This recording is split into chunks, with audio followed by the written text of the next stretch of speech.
Hello and welcome into Monday's edition of the Arizona State Sun Devils Insider Podcast. My name is Kevin Hicks and I'm your lead beat writer for the Arizona State Sun Devils on SI. And I am so grateful to be joining you today in the midst of a 42-10 defeat at the hands of the Utah Utes for the Arizona State football program.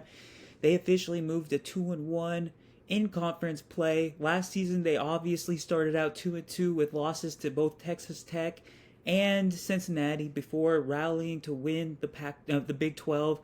My mistake, not the Pac-12, the Big 12. And this season they're looking to do the same and rally, but they have a massive game this Saturday against the Texas Tech Red Raiders, a rematch from last year's game in Lubbock in which they lost 30-22. This time it's different. Texas Tech did not hold up as well as they could have as the season progressed. They ended up winning 8 games, and they did not compete for the Big 12 title.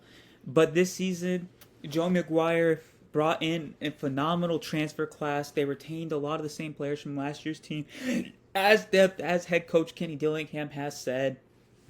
Now they sit as the number 7 ranked team in the country, and a team that many see as a team that can win a playoff game, maybe even 2 playoff games. They have 2 great options at quarterback, which we will touch upon shortly. They have a coach in Joey McGuire that has built a culture much like the one that Kenny Dillingham has in Tempe. And Texas Tech is in a phenomenal spot. And I'm going to talk a little bit about some injuries that Kenny Dillingham discussed in his press conference today, as well as the Texas Tech matchup. Not as much as looking back on Utah, as much as looking forward to the game this coming Saturday. So, as of today, the injury situation for Arizona State is not looking phenomenal, as Kenny Dillingham said that both left guard Ben Coleman and linebacker Cyrus Fiaseu are out for the rest of the season. And that marks the end of a career with Arizona State for Ben Coleman, which is such a shame.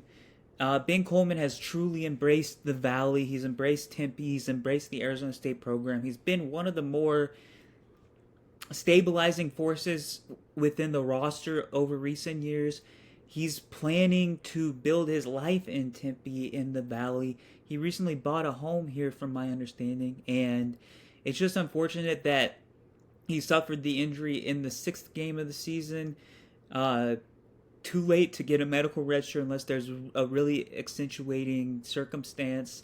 And it's likely that he's going to either have to find his way in the NFL come April, or build up his pedigree as a coach or media personality. Ben Coleman has been a phenomenal player to cover. And it's just unfortunate that this happened right when he moved back to his natural position.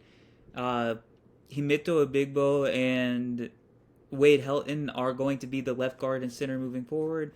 Arizona State still has a solid offensive line, but it's going to be incredibly interesting seeing how this unit holds up against Texas Tech.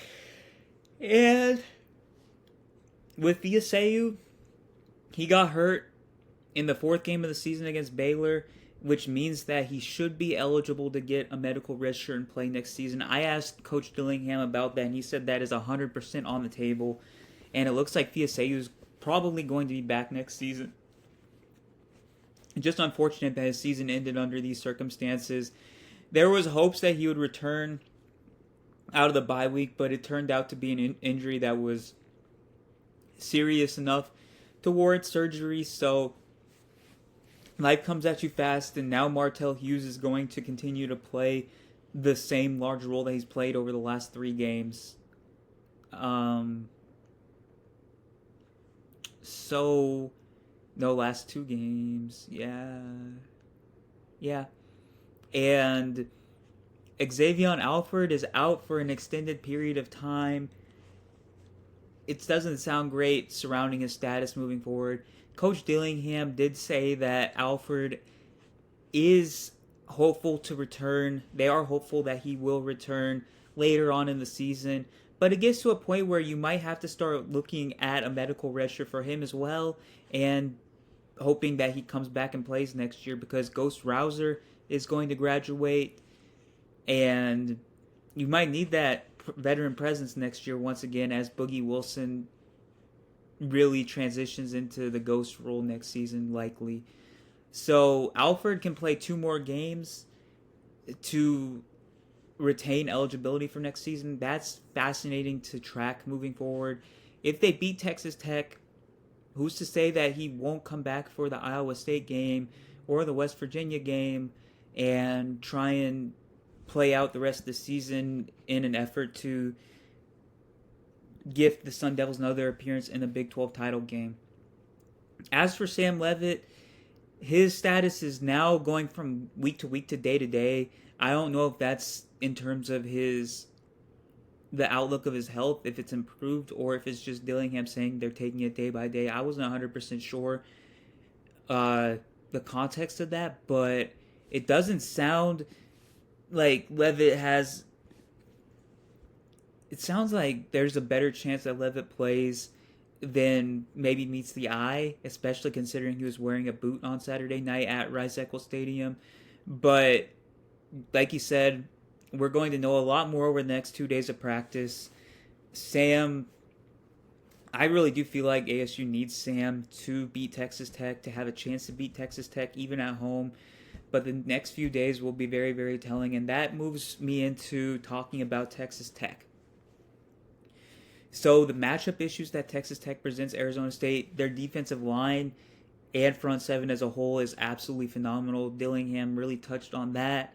Their run game is unique. It's not like Utah's, but it is physical. Their offensive line is able to move people out of the way, like Dillingham said Utah managed to do. Their quarterback situation is very, very dynamic, as Baron Morton is more of a pocket passing stabilizer of an offense. He got hurt in the first half of the Kansas game, and backup Will Hammond had to come in. He really was a game manager when he came in, but Dillingham was very, very complimentary of the backup and believes that he's a very good player. What did he say about Will Hammond? They knew that he's a guy for the present and the future. They signed him to a 2-year deal. He's a phenomenal player. He can make all the throws. You saw what he did at the end of the Utah game. You can see him scramble and make plays with his legs. He can do it all. He's a heck of a player, and he's only getting better. So that is a challenge in and of itself for Arizona State defensive coordinator Brian Ward and the position coaches, that they have to prepare for the potential that 2 quarterbacks play. That's the same for Texas Tech side, though. They have to prepare for both Jeff Sims and Sam Levitt, assuming that both of them are going to see the field. That's kind of what Arizona State's doing as well. But realistically, they have to get back to the basics. They have to make tackles. They have to get back to that gap integrity that they had against Baylor and TCU.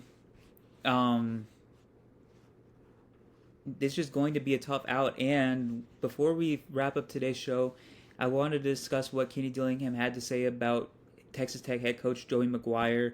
When I asked him about the respect he has for a guy that takes over a program that's in limbo and revitalizes them into a really, I wouldn't say a powerhouse, but a very respectable program, just like what Kenny said. He said he's had a lot of success playing winning football at all levels, coaching winning football. A lot of respect for him. He's a really good person. Met a few times at some of these head coaching events. Where is the program now? It's all in. He's done a phenomenal job building a roster and building a football team, and they're definitely a program that's all in. They're definitely going in on the future with the type of investments, and he did a great job of setting it up essentially.